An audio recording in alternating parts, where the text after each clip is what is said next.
This is my second try on this. The first time they were making so much noise. They're doing some sort of work in this apartment complex, and it was so loud. It actually was a distraction from my reading of Brent's letter. Excuse this, I'm using what they call ligation on a skin tag, cutting off the blood supply to it, and I'm hoping that it will cause it to fall off. This is like the third or fourth day. It's shrinking in size, and I actually did this to a mole and took the mole off myself. Though it ended up being a bloody mess because what happened is I tied a hair around the mole, and then when I yanked on it to try to pull the mole off, I couldn't get the hair off the mole. So the only way I could get the hair off of the moles, I had to rip the mole off, and then blood went everywhere. But I patted it with cotton, and as you can see, I got rid of the mole. I'm hoping it won't come to that with this. Okay, so it is shrinking though. I like that. I want it to fall off. That. What I do is I use this and I tighten it to make sure I'm cutting off the blood like that. They say if you do this after a while, it'll fall off. We'll see what happens. Okay, let me read. Hopefully I can read it this time without the apartment making a bunch of noise and being a distraction. This is a very interesting letter. I was on Skype with my men. I've been on Skype with them a lot.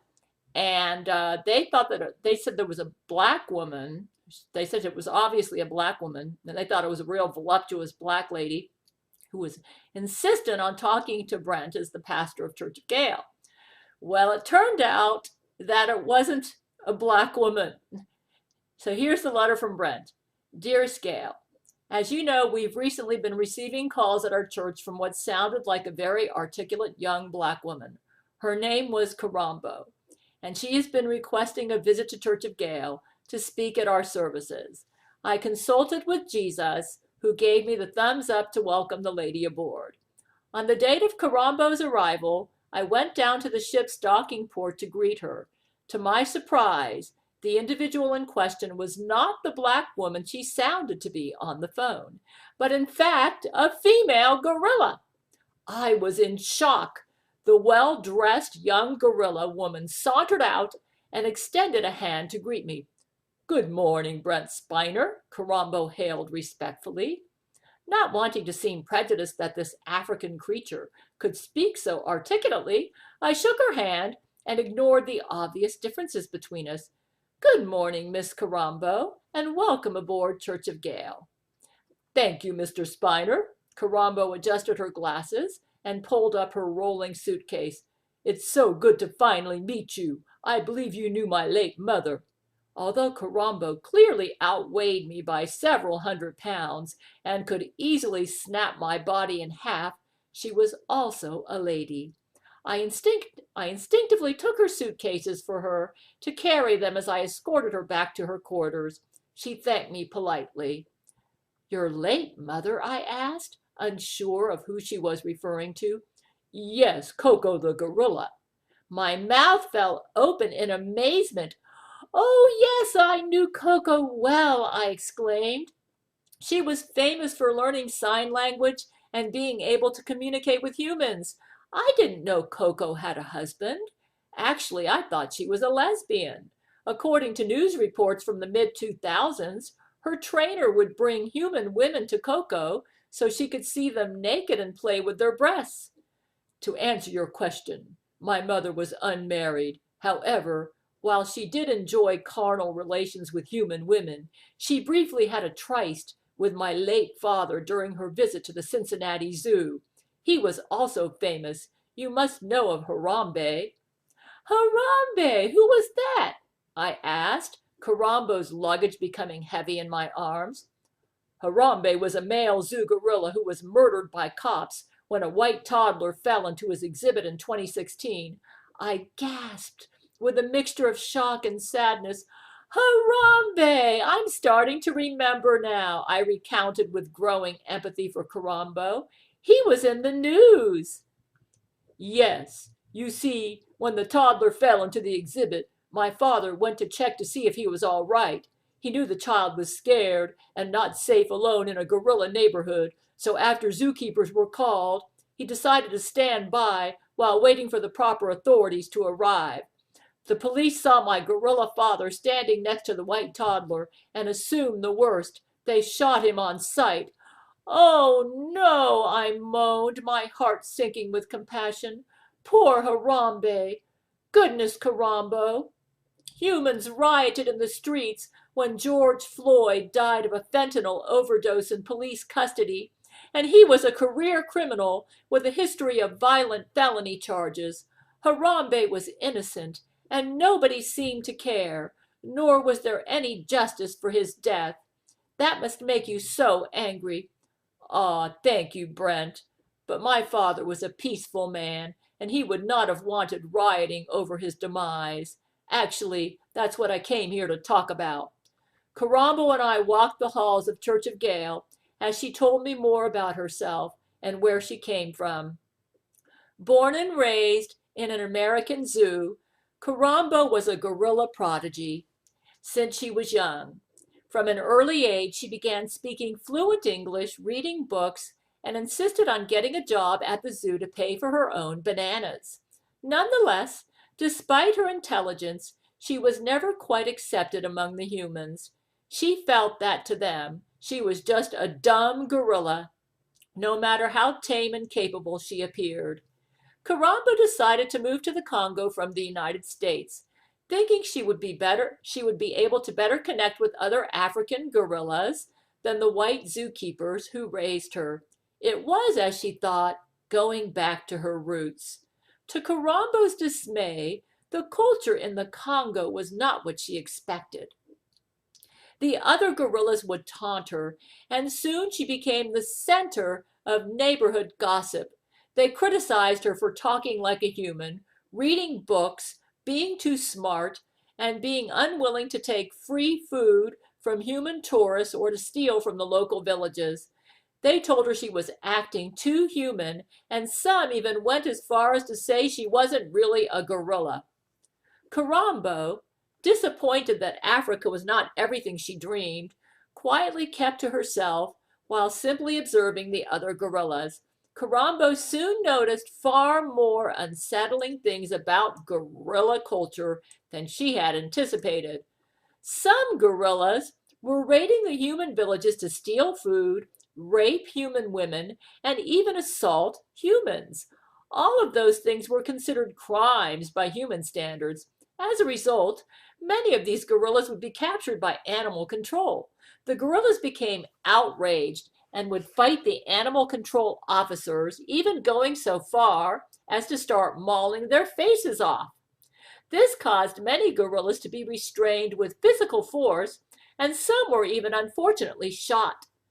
Whenever an aggressive gorilla would be shot to death by animal control, the entire jungle would fly into an outrage. The gorillas back in the jungle, not understanding that the gorillas raiding the villages were committing crimes, began rioting in the trees. Their riots consisted of destroying their own huts, smashing up all the fruit trees, killing each other, and setting the entire forest on fire. Don't these apes have any sense, Korambo thought. All they're doing is destroying the jungle they live in and hurting themselves. No justice, no peace, they would cry in their native gorilla language. These riots were becoming more and more frequent by the day, and living in the jungle was becoming hell on earth. Soon the gorillas had no more homes, no more food, and were living in a constant state of rage, poverty, and self-destruction. Korambo had had enough. One day during the fiercest riot, she climbed the tallest tree in the jungle, spread her arms wide under the sunlight, and let out a howl. Stop! You big black apes, get a hold of yourselves! The jungle went silent. You want to be respected by the humans, but you can't even steward your own neighborhoods. You've destroyed the entire ecosystem around you just because you're mad. You've beaten and killed each other far worse than the humans ever have. You pride yourselves on being kings of Africa. She shamed them. But all I see is a bunch of negrillas. A wave of somber realization swept over all of the gorillas. They knew Korambo was right. However, Korambo wasn't just shouting from the treetops to shame her people. In fact, she had a solution to the problems they were facing. While the other gorillas were raiding human villages, getting shot by animal control, and burning down the jungle, Korambo was hard at work coming up with a new set of laws that would bring peace to the Congo. She called them the Korambo Commandments. Korambo read each and every one of her new Korambo commandments from the treetops. As she spoke, the gorillas listened. Within the day, her new commandments were enacted throughout the jungle, and within a month, peace and prosperity reigned among all of the gorillas. Korambo had brought peace to the Congo, and in the end had won the respect and recognition among both the gorillas and the humans living there. She even won her very own Nobel Peace Prize. Although the gorillas begged her to stay, Korambo missed the human American culture she was raised with and felt she should return back home. Perhaps she thought African life just wasn't meant for a gorilla born in the United States. After several years in the Congo, Korambo once again returned to the United States in the spring of 2020. To her alarm and dismay, the United States was now facing its own gorilla problem. Korambo turned on the TV and was shocked and saddened by the violent and destructive actions of the Black Lives Matter movement. It reminded her of exactly what had been going on back in the Congo. Korambo knew she had more work to do. She began reaching out to her local representatives, senators, and even President Donald Trump. Unfortunately, no one wanted to seem crazy for taking political advice from a talking gorilla, even one with a Nobel Peace Prize. Korambo felt this was a little racist, but didn't let her feelings interfere with her goals. She persisted in her endeavors and soon came into contact with representatives of the Church of Gail. It is Korambo's wish to have her Korambo commandments enacted throughout the United States in order to bring peace and prosperity to the American people. So it is now. Korambo passes on her Korambo commandments to Empress Gail to shout from the treetops and bring peace to all Americans. The Korambo commandments. 1. If angry, eat banana. This rule is simple. Whenever you are angry, go eat a banana. By the time you finish the banana, you will calm down, and this will prevent decisions made out of anger instead of reason. 2. Monkey see, monkey don't do. This means think for yourself and peacefully avoid groups that encourage violent behavior, no matter what the reason. Just because a lot of gorillas are offended about something doesn't mean they're right. Don't become another monkey in a chimp out. 3. There are no free bananas. This means do not steal from other gorillas, raid human villages, or beg human tourists for free food. This not only prevents crime and violence, but it is the simplest and easiest way to be sure everyone gets something to eat. It takes work to gather bananas, but it's more unpleasant to go hungry or struggle on meager handouts than it is to just go out and get your own bananas. 4. Don't commit crimes against nature. This means to respect the people, animals, and plants in the jungle. Don't kill or harm other gorillas or humans. Killing in self-defense is considered natural law. So if a gorilla is killed while committing a crime against nature, it is the gorilla who is at fault. This also means to respect the environment itself. It is wrong to destroy the jungle, even if it is done in protest. 5. Forage peacefully. This means don't raid human villages, don't steal from other gorillas, and don't use protests or riots as an excuse to start looting. To do so is to destroy the very ecosystem that provides for all creatures. 6. One alpha male per family. Each gorilla family has a stable alpha male who stays with his alpha female and raises all of his own children.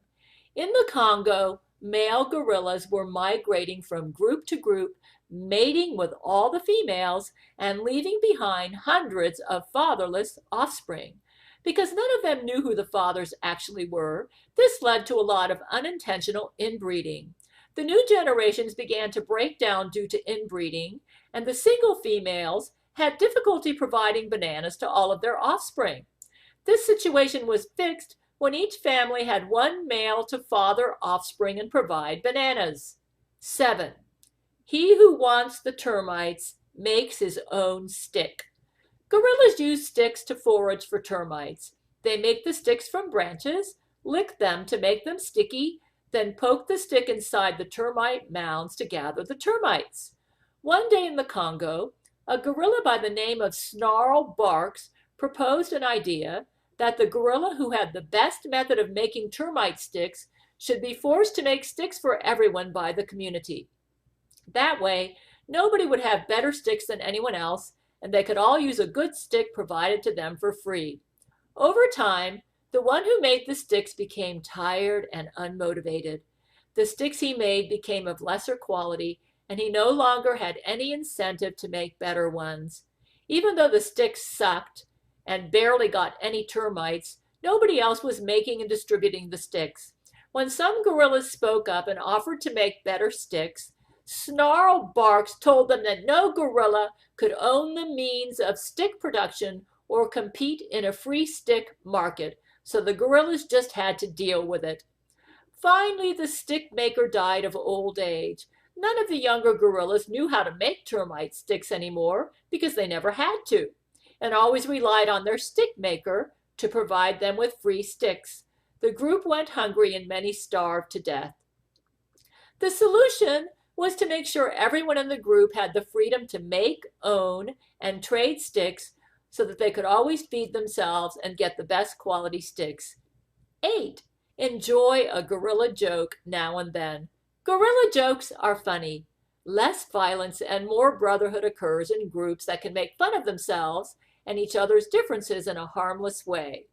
Jokes bond a troop together. If someone makes a joke, it is better to laugh and enjoy it than to maul each other's faces off.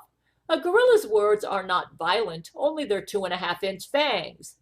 Those are the Korambo commandments. Apes have 2 less chromosomes than humans, which is why there are only 8 commandments instead of 10.